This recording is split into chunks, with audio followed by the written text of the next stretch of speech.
మల్లికార్జున్ ఖర్గే గారు, రాహుల్ గాంధీ గారు స్పీకర్ చేసి అధ్యక్ష స్థానంలో కూర్చోబెడితే మీరు అక్కడ కూర్చుంటే అక్కడ కింద కూర్చోవాల్సి వస్తుందని మీ ముందల కింద కూర్చోకూడదు అని ఇవాళ సభకు వస్తలేడు అధ్యక్ష. ఏ దళితునైతే ముఖ్యమంత్రిని చేస్తాను దళితులను మోసగించిండో, ఏ దళితుని ఉప ముఖ్యమంత్రిగా చేసి అకారణంగా బర్తరఫ్ చేసిండో, ఇవాళ వాళ్ళని అవమానించిన చంద్రశేఖరరావు మైకులో మాట్లాడాలంటే ఒక దళిత బిడ్డను లేచి అధ్యక్ష నాకు మైక్ ఇవ్వు అని అడుక్కునే పరిస్థితి కాంగ్రెస్ తీసుకొచ్చింది అధ్యక్ష. అది కాంగ్రెస్ గురించి మాట్లాడే అర్హత మీకెక్కడుందని నేను అడుగుతున్నా. కాంగ్రెస్ గురించి మాట్లాడే నీతి జాతి సింగిల్ విండో డైరెక్టర్ పోస్టు చంద్రశేఖరరావుకి ఎవరిచ్చారు అధ్యక్ష? కాంగ్రెస్ పార్టీ ఇచ్చింది. కాంగ్రెస్ సింగిల్ విండో డైరెక్టర్ ఇస్తే ఓడిపోయింది అధ్యక్ష. ఓడిపోయినా కూడా సింగిల్ విండో చైర్మన్ చేసిన మదన్ మోహన్ గారు. కాంగ్రెస్ రాజకీయ జీవితం పెట్టిందే వాళ్ళ కాంగ్రెస్. హరీష్ రావు గారు ఏముండే అధ్యక్ష? వార్డు మెంబర్ ఉండేనా? మీరున్నారు కదా ఆ రోజు ఎమ్మెల్యేగా. ఎమ్మెల్యే వార్డు మెంబర్ లేని హరీష్ రావును రాష్ట్ర మంత్రిగా చేసింది రాజశేఖర రెడ్డి కాంగ్రెస్ పార్టీ కాదా అధ్యక్ష? ఇంతకంటే హీనమైన చరిత్ర ఎవరికైనా ఉంటుందా అధ్యక్ష? ఇన్ని విషయాలు ఉన్నా మేము ఇక్కడ ప్రస్తావించదలుచుకోలేదు అధ్యక్ష. అవన్నీ ఎందుకనంటే గొప్ప లక్ష్యంతో స్కిల్ యూనివర్సిటీ తీసుకొచ్చినాం, గొప్ప లక్ష్యంతో మాదిగ ఉపకళాల వర్గీకరణ కోసం మేము ముందుకు వచ్చినాం. గొప్ప లక్ష్యంతో రైతు రుణమాఫీ చేసి రైతులను ఆదుకొని రుణ విముక్తులను చేసి తలెత్తుకొని ఆత్మగౌరవంతో రైతులు తిరిగే విధంగా ఇవాళ ముందుకు తీసుకెళ్లాలి రైతులను మేము వస్తే, వచ్చిన కాడి నుంచి మైక్ ఇస్తేనేమో శాపనార్థాలు, మైక్ ఇవ్వకపోతేనేమో పోడియంలా మొత్తం సమయం తీయండి అధ్యక్ష. ఎన్ని గంటలు మాట్లాడినో మీరు చూడండి అధ్యక్ష. ఎందుకు నడిపినారు అధ్యక్ష? మీరు అర్ధరాత్రి వరకు 3:30 వరకు వాళ్ళకి మైకి ఎన్నికనే కదా అధ్యక్ష. ఇది మీ గొప్పతనం కాదా? గతంలో బడ్జెట్తో పాటు గ్రాంట్స్ కానీ డిమాండ్స్ కానీ గిలిటన్ చేసి పాస్ చేసుకొని పోలేదా అధ్యక్ష? 5 సంవత్సరాలు నేను ఎమ్మెల్యేగా ఉంటే ఏ ఒక్కరోజు అక్కడ నిలబడనియలేదు అధ్యక్ష. లోపలికి వచ్చినప్పుడే మార్షల్స్ని పెట్టి గొర్రెలు నీడ్చినట్టు ఈడ్చి బజార్లో పడేసిండు అధ్యక్ష. మా సోదరుడు కోమటిరెడ్డి వెంకటరెడ్డి గారిని, మా మిత్రుడు సంపత్ కుమార్ గారిని శాసనసభ సభ్యత్వాలు రద్దు చేసి అన్యాయంగా చేయని శిక్షకు వాళ్ళను ఉరేసిండ్రు అధ్యక్ష. మేము అట్లా ప్రవర్తించినామా అధ్యక్ష?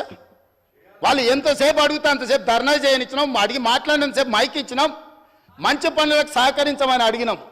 కాబట్టి ఇప్పటికైనా అధ్యక్ష పెద్ద మనసు చేసుకొని అక్కలు ఇక్కడ ఉన్నారు. ఇవాళ నిరుద్యోగ యువకులు మీ తమ్ముళ్ళు మీ పిల్లలు.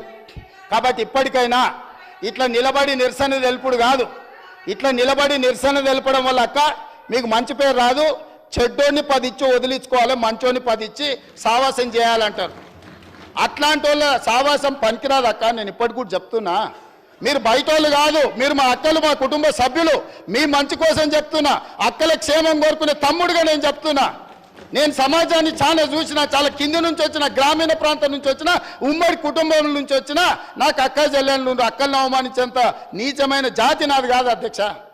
చెల్లెలు జైళ్ళు ఉంటే రాజకీయాల కోసం బజార్లలో తిరగటోని కాదు అధ్యక్ష నేను. అందుకే అక్కలతో పాటు వాళ్ళకు కూడా నేను విజ్ఞప్తి చేస్తున్నా, రైతు రుణమాఫీని అభినందించండి, మాదిగల వర్గీకరణకు సహకరించండి, ఆర్డినెన్స్ తీసుకొస్తాం అవసరమైతే, లేకపోతే ప్రత్యేక శాసనసభ సమావేశాలు పెట్టి సుప్రీంకోర్టు ఇచ్చిన జడ్జిమెంటును ఇప్పుడు ఇచ్చిన నోటిఫికేషన్లలో కూడా మా మాదిగ బిడ్డలకు వర్గీకరణ ప్రకారం వాళ్ళకు రిజర్వేషన్లు అమలు చేయడానికి అవసరమైతే తమరి అనుమతి తీసుకొని మా మంత్రుల సహకారం తీసుకొని ప్రత్యేక సమావేశాలు పెట్టి మాదిగ సోదరులను ఆదుకుంటాం అధ్యక్ష. ఏళ్ళ కొద్ది దశాబ్దాల కొద్ది నిరీక్షించారు అధ్యక్ష. ఇవాళ వాళ్ళకి ఎంత మంచి సంతోషకరమైన పండుగ రోజు అధ్యక్ష. వాళ్ళ కళ్ళల్లో ఆనందం మనం 10 నిమిషాలు కూడా చూడలేము అధ్యక్ష. ఎన్ని తరాలు వాళ్ళు నిరీక్షించారు ఈ రోజు కోసము. ఇవాళ ఇన్ని తరాలు నిరీక్షించి వచ్చిన ఒక మంచి అవకాశం వాళ్ళు పండుగ చేసుకునే సందర్భంలో మనం వాళ్ళకి సహకరించాలి కదా అధ్యక్ష. దేవతలు యజ్ఞాలు చేస్తుంటే రాక్షసులు భంగం కలగనికి వచ్చిర్రట. ఇవాళ సుప్రీంకోర్టు మేము మంచి అడ్వకేట్లను పెట్టి వాదించిపిచ్చి మేము ఇవాళ జడ్జిమెంట్ తీసుకొచ్చి దామోదర రాజనరసింహ గారు ఇక్కడనే ఉన్నారు, వారిని పిలిచి అడ్వకేట్ జనరల్ని పిలిచి 4 గంటలు నేను సమీక్షించి ఇది నిర్లక్ష్యం చేయడానికి వీల్లేదు,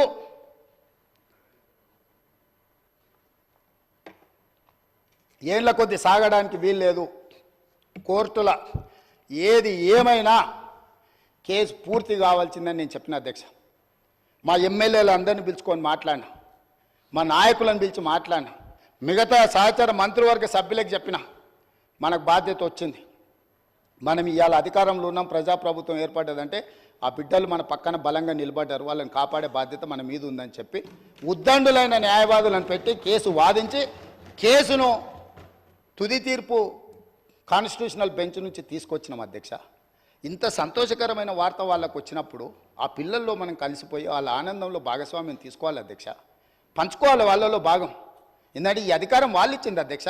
నేను అడుగుతున్నా ఈ సభలో ఇక్కడ ఉన్న వాళ్ళు ఎవరైనా, ముఖ్యంగా మా అక్కల్ని అడుగుతున్నా, ఆ దళిత బిడ్డలు ఓట్లు లేకుండా మీరు ఎమ్మెల్యేలు అయినా నేను ముఖ్యమంత్రి అయినా ఆ దళిత బిడ్డలు ఇవాళ సంతోషపడే రోజు వస్తే మన పట్టుదలలు పట్టింపులు పక్కన పెట్టి మన రాజకీయాలకు అతీతంగా ఈ బిడ్డల కోసం మేము నిలబడ్డాం. మా ఆత్మ గౌరవాన్ని ఒకవేళ అవమానించిందని మేము భావించినా మా ఆత్మ గౌరవాన్ని కూడా మాదిగ బిడ్డల కోసం మేము ముందుకొచ్చి రాజకీయాలకు అతీతంగా మీకు అండగా నిలబడుతున్నాం అని మా అక్కలు మాట్లాడుంటే వారు విఘ్నత ప్రదర్శించే వాళ్ళు, మాదిగ బిడ్డలకు కూడా అక్కలై ఉండేవాళ్ళు, ఆ పెద్దక్కల్ని వాళ్ళు గౌరవించి ఉండేవాళ్ళు అధ్యక్ష. ఒక దొర చేతిలో దొర పండిన కుట్రలో ఇవాళ మా అక్కలు చిక్కుకొని ఇటు బయటికి రాలేక అటు లోపల ఉండలేక ఈరోజు మదన పడుతున్నారు. మీరైనా దారి చూపించండి అధ్యక్ష మా అక్కలకు. మీరైనా, మీకు కూడా దగ్గర చాలా పరిచయాలు ఉన్నాయి కదా, మీకు తెలుసు కదా అధ్యక్ష, నాకు తెలుసు కదా మీకున్న పరిచయాలు కానీ, అందుకే మీరైనా మార్గం చూపించండి అక్కలకు. అదేవిధంగా ఏది ఏమైనా ఈ స్కిల్ యూనివర్సిటీ మీద మా భారతీయ జనతా పార్టీ సభ్యులు, మా మిగతా సభ్యులందరూ కూడా ఈ స్కిల్స్ యూనివర్సిటీకి అండగా నిలబడ్డందుకు అందరి పక్షాన, తెలంగాణ నిరుద్యోగ యువకుల పక్షాన అండగా నిలబడ్డ ప్రతి ఒక్కరికి మనస్ఫూర్తిగా ధన్యవాదాలు తెలియజేస్తున్నా అధ్యక్ష. అదేవిధంగా మా ఎంఐఎం ఫ్లోర్ లీడర్ గారు సూచన చేసిండు అధ్యక్ష, సంతోషం. వారు ఇచ్చిన సూచనని పాటించడానికి మాకు ఎలాంటి అభ్యంతరం లేదు.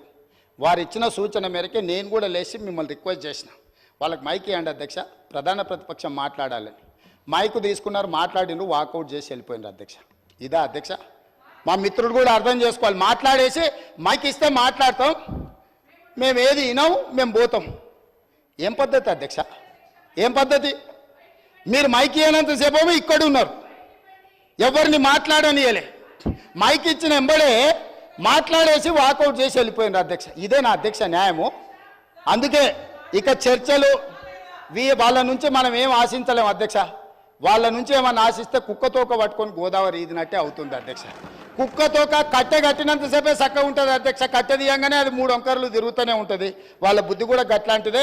వాళ్ళకు దేవుడు జ్ఞానం ప్రసాదించాలని కోరుకుంటూ ఈ స్కిల్స్ యూనివర్సిటీ బిల్లును ఆమోదింపజేసి 4 గంటలకి ఇక్కడ నుంచి అందరు ఎమ్మెల్యేలకు, మంత్రులకు నేను మా శ్రీధర్ బాబు గారి తరఫున ఆహ్వానం పలుకుతున్నా. ముచ్చెర్లలో 4 గంటలకు స్కిల్స్ యూనివర్సిటీ ప్రారంభోత్సవ కార్యక్రమం టెంకాయం కొట్టుకుంటున్నాం, ఒక మంచి శుభకార్యం పెట్టుకున్నాం. మీరందరూ కూడా రావాల్సిందిగా ఆహ్వానిస్తూ మీ దగ్గర సెలవు తీసుకుంటున్నా అధ్యక్ష.